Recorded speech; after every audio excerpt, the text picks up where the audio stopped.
আসসালামু আলাইকুম সবাইকে। ঈদের আনন্দ তো শুধু আসলে ঈদের দিনে না, ঈদের আগে এই যে হাটে যাওয়া, কাদা পানি মাখানো, এটার মধ্যে আসল রোমাঞ্চ। কাল সকালে ঈদ,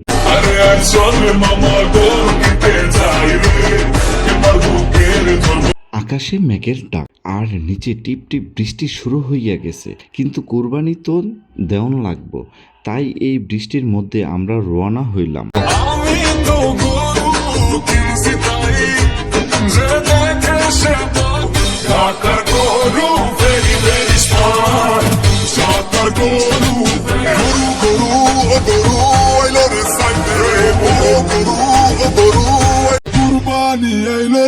বন্ধুরা কই গেল রে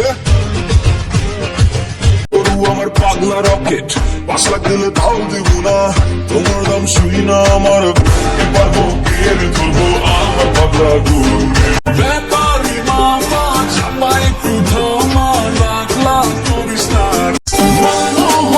তোমার করে চিনিয়া তৌফিককে দাও। এইবার হাটের গরুর দাম আকাশ চুম্বি। ওই লাল গরুর ব্যাপারীরা জিগাইয়া দেখি, ওই ব্যাপারী ভাই এই লাল গরুটার দাম কত ছাড়তাছেন?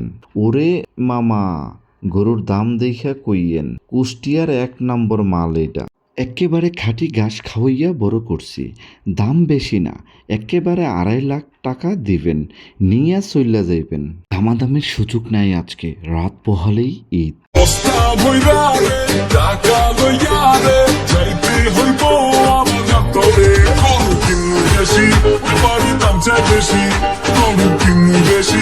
মামা, রাত পোহালে ঈদ, এই বললে কি আপনি এত দাম চাইবেন? এটা কি কোনো কথা? মামা, এটাই কথা, মুই তো আগেই কইছি, খাঁটি ঘাস খাওয়াইয়া গরুডারা লাইল্লা পাইল্লা মুই বড় করছি। আমি এসেছি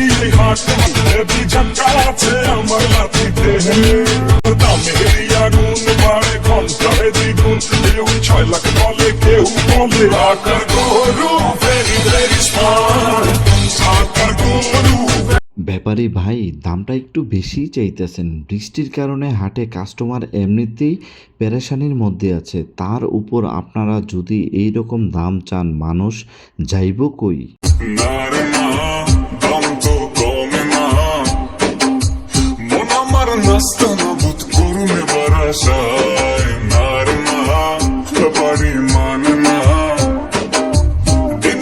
যাচ্ছে হাতে তীব্র যন্ত্রণা, হাতিতে হাতিতে দেখিতে দেখিতে গরু কিনতে আমি ভালোবাসি।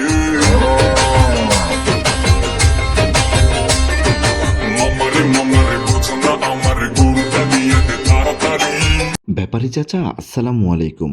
এই লাল গরুটা তো আমাদের খুব পছন্দ হয়েছে, একদম কত রাখবা কও, আমরা আর ঘুরতে পারছি না।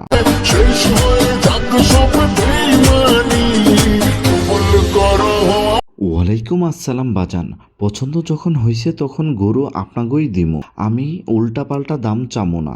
এই গরুর পেছনে আমার নিজের হাতের খাটনি আছে, আপনারা একেবারে 1,90,000 টাকা দিয়া নিয়া যান, 1 টাকা কম দিব না।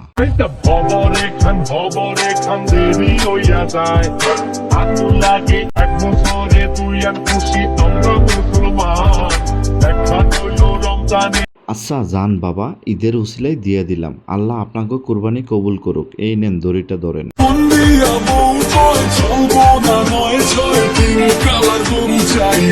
আচ্ছা বলেন তো, এখন পিঙ্ক কালার গরু কোথায় পাই? যাই হোক, লাল গরু নিয়ে নিলাম, এখন বাসায় যেয়ে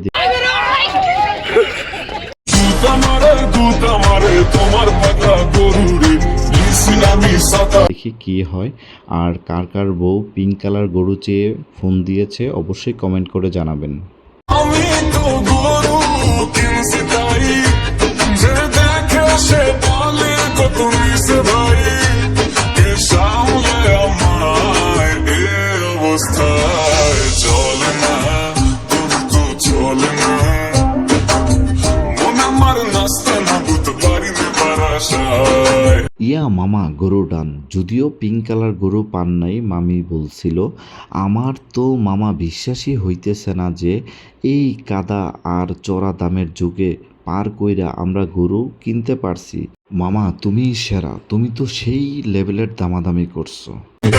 মামা চেক বাজাও ডাইলে গরুর কুতা খাও ভিক্ষা শূন্য বাচ্চা লাও গরু গরু ও গরু আইলো রে সাইডে বড় গরু ও গরু আইলো হঠাৎ লাল মানিকটা একটা বিকট হুঙ্কার দিয়ে দাঁড়িয়ে টান মেরে এক কাদা মাটিতে ছিটিয়ে পাগলামি শুরু করে।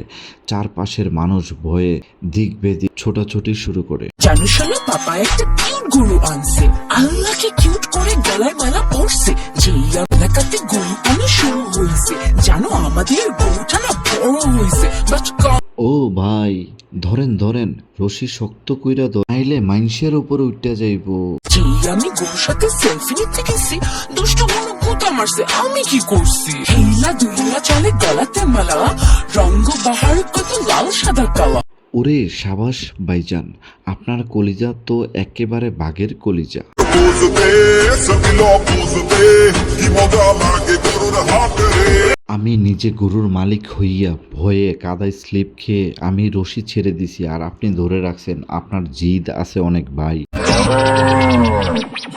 বাড়ি বাড়ি বলে যায় মোটা গরু নিছি ভাই, যে না এনেছি সেই তো ফেসেছি রাখাল হয়েছি ভাই। আলহামদুলিল্লাহ, এই বৃষ্টির দিনে এত কষ্টের পর যখন গরুটা নিজের বাড়ির দিকে রওনা দিলাম, তখন সব কষ্ট এক নিমিষেই ভুইলা গেলাম। এইটাই তো ঈদের আসল মজা, তাই না রে বাইকনা? নামাজ শেষে কষাই নিয়ে কুরবানি দেবো ভাই। ধন্যবাদ সবাইকে এতক্ষণ ধৈর্য ধরে আমার ভিডিওটা দেখার জন্য।